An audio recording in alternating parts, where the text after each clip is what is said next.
Hapit na mutuig, sukad na lukapa ang Sugbo gumikan sa kabangis ni Bagyong Odette. Ang danyos nga gibili ni ini dayag gihapon sa pipila ka mga lugar ilabi na sa mga tunghaan.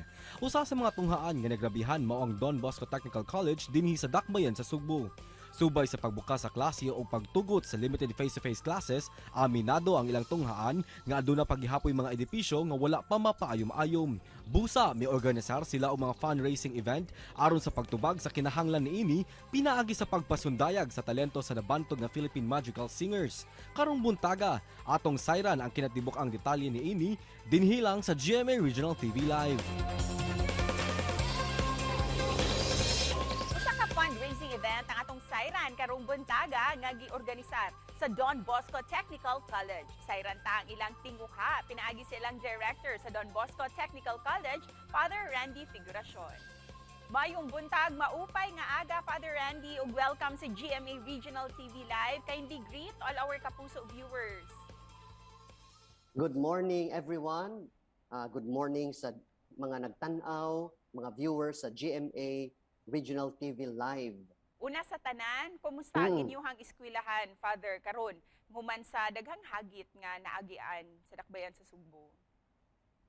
Yes, dako gyud kayong hagit no kay karon pa lang no nagsugod na mi pero gihinay-hinay namo ang mga batan-on, mga estudyante no kay dinhi sa Don Bosco from kinder to grade 10 all boys school man ni siya. Pero sa senior high school ngadto na sa college kay nanay co-education, nanay mga babae pod.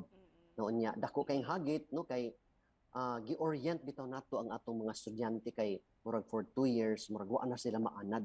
So we have to go back to the culture of kanang listening, face to face. I understand, Father Randy, nga tungod na atong hitabong Bagyong Odette ni atong Disyembre, adunay mga gusbat din ha sa inyong eskwelahan, Father? Oh, good. Yes, oo. Kay tungod atong bagyo, kaning eskwelahan nato dinhi daghang ginighoy niya una nga daghang yung mga nagguba no mga classrooms no nga under construction gihapon. Labi na among gym ni among gipanay kamutan labi na school year na sa school year para at least naay assembly area of course para man sad na sa sports event sa mga estudyante. O tungod sa mga nanguguba nga mga pasilidad, we heard nga aduna mo'y event nga gi-organize aron sa pagtubag ni ini. Can you share this to us, Father Randy? Ang event nga among gi-organize mao ni ang Banaag sa Paglaom. Usa kini ka fundraising concert nga gi-organize sa Salesian Music Ministry in cooperation with Don Bosco Technical College. So mao na siya. Unya it will feature ang world-renowned Philippine Madrigal singers under the leadership of choir master Mark Anthony Carpio. And aside sa pagpa-renovate, Father, sa inyong DBTC Center, unsa pay laing tinguha ninyo pinaagi sa fundraising event?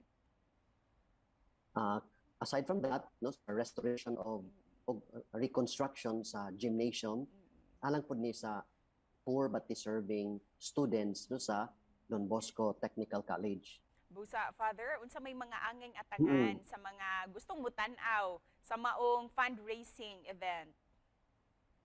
Yeah, so nag-encourage ko ninyo no nga mutan-aw kay world class kini no nga choir.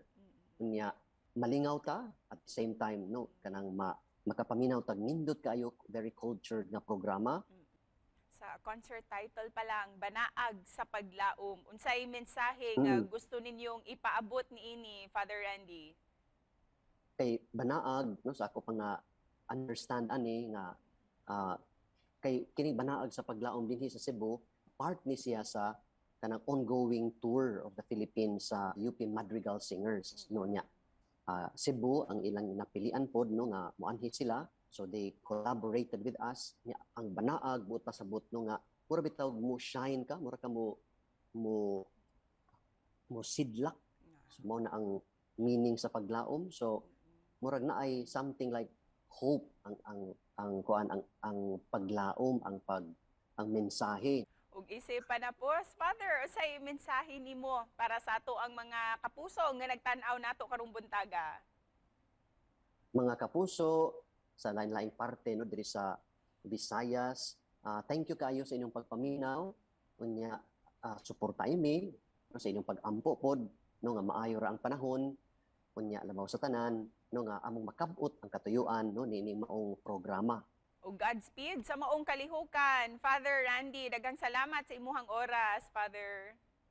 Salamat kayo Miss Cecil o salamat sa GMA Regional TV Live.